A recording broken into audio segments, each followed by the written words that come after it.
Dans cette vidéo, nous allons voir le principe de superposition des forces électrostatiques. On retrouve le principe de superposition dans presque tous les domaines. Alors en philosophie, c'est déjà à la base de l'analyse. Je cite ici Descartes dans le discours de la méthode. Diviser chacune des difficultés en autant de parcelles pour les mieux résoudre. Vous le connaissez aussi en optique, avec la superposition des couleurs. On peut créer le blanc par synthèse additive du rouge, vert, bleu, ou créer le noir par une autre composition. En musique, on appelle un accord, c'est juste la superposition d'au moins deux notes.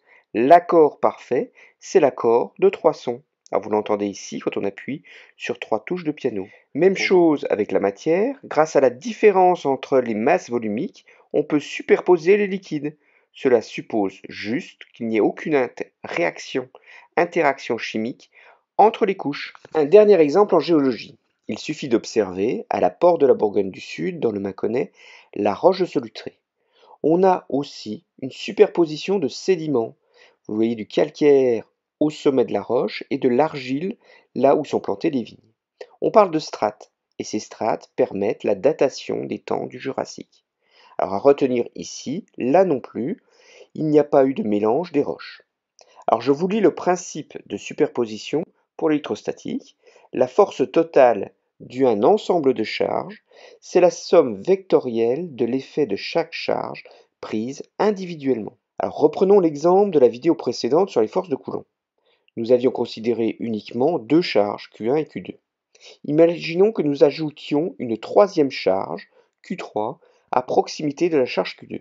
La question serait, quelle serait la force qui agirait sur la force Q2 du fait de la présence des charges Q1 et Q3?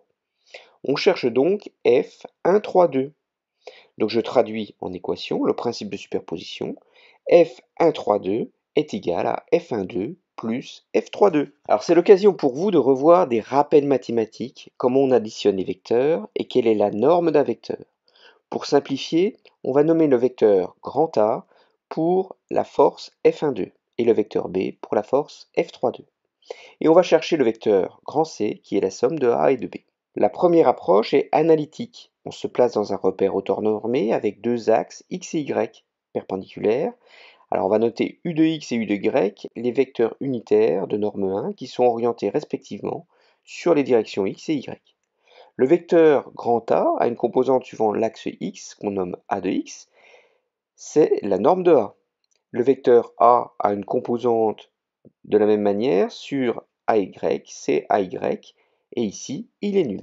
Alors le vecteur B est une composante BX suivant X et B suivant Y.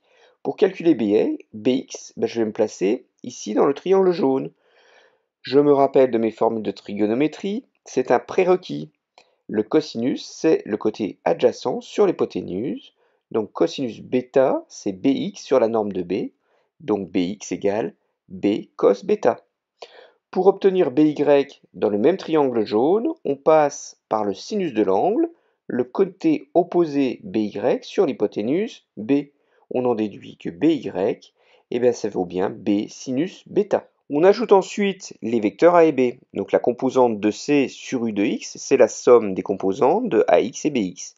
Et de même, la composante de C sur UY, c'est la somme des composantes AY plus BY.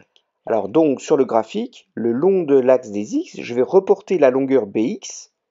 CX, c'est la longueur AX plus BX. Donc l'extrémité du vecteur C doit être quelque part sur cette droite verticale violette. Alors pour les coordonnées de CY, c'est plus simple. AY étant nul, donc CY égale BY. Donc l'extrémité du vecteur C doit être quelque part sur la droite horizontale violette. Vous avez donc l'intersection et vous pouvez tracer le vecteur C. Alors pour calculer la norme du vecteur C, on se place dans le triangle jaune qui nous donne CX pour le côté adjacent et CY pour le côté opposé. Et C pour l'hypoténuse. On sait depuis Thalès que l'hypoténuse au carré, C carré, c'est la somme des carrés des deux autres côtés, donc CX carré plus CY carré. On peut prendre aussi la racine si vous voulez la norme. Alors pour trouver la direction de C, il faut déterminer l'angle θ. On connaît déjà ici toutes les longueurs. Donc le plus simple mathématiquement, c'est de prendre la tangente, c'est-à-dire le côté opposé sur le côté adjacent. On a bien ici révisé tous les prérequis, c'est-à-dire la cosinus, le sinus et la tangente. Alors le tangente θ, c'est bien AY sur AX plus BX. Alors pour le dessin, on aurait pu être plus rapide. Ajouter deux vecteurs, c'est juste mettre les vecteurs bout à bout.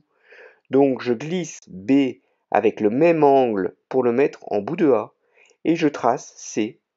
On forme ici un losange. Alors si je reviens sur mon problème à trois charges, je peux donc placer avec cette méthode le vecteur C qui était la force de superposition F1, 3, 2. L'effet des deux charges 1 et 3 qui agissent sur la charge 2.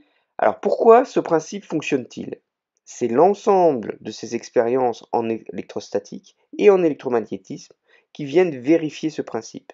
En effet, ce n'est pas évident. Cela suppose que les forces F1,3 et F3,1 ne modifient pas les charges ni les positions. Cela implique que la force entre deux charges ne dépend pas des autres charges en présence. Il y a donc indépendance des effets. La solution est simplement la somme des solutions calculées pour chaque couple de charges. Cela nous arrange. Attention, ce principe de superposition n'est pas valable partout en physique. En physique subatomique, par exemple, les équations ne sont plus linéaires et donc ce principe n'est pas correct. En mécanique quantique, on parle aussi de superposition, mais ce sont des superpositions des états. Vous devez connaître l'expérience de pensée célèbre du chat de Schrödinger, à la fois mort et vivant, mais avec des probabilités. Alors ce principe de superposition que je vous décris ici s'applique uniquement à des échelles macroscopiques au-dessus de 100 nanomètres et à l'échelle nanométrique quand les molécules sont figées par leur environnement. En dessous de la taille de l'atome, ce principe de superposition n'est pas applicable. Mais si l'on reste en physique classique, dans le monde sensible, les expériences montrent que le principe de superposition des effets fonctionne parfaitement. Alors on ne s'en prive pas, ça marche, on l'applique. Ce résultat se généralise à une distribution quelconque de plusieurs charges. Un petit exercice ici, si vous considérez 4 sphères électrisées placées au sommet d'un carré d'arête petit a, les sphères sont électrisées, négativement ou positivement ici. Je vous laisse calculer la force totale F2, 3, 4 qui agit sur la sphère 1. Bon calcul. Voilà, nous avons vu le principe de superposition appliqué aux forces électrostatiques. C'est un principe fondamental en physique classique et nous en reparlerons en électromagnétisme. Nous avons vu les notions de projection vectorielle, les relations de trigonométrie qui sont indispensables à bien maîtriser la manipulation des vecteurs. Merci de votre attention et à bientôt.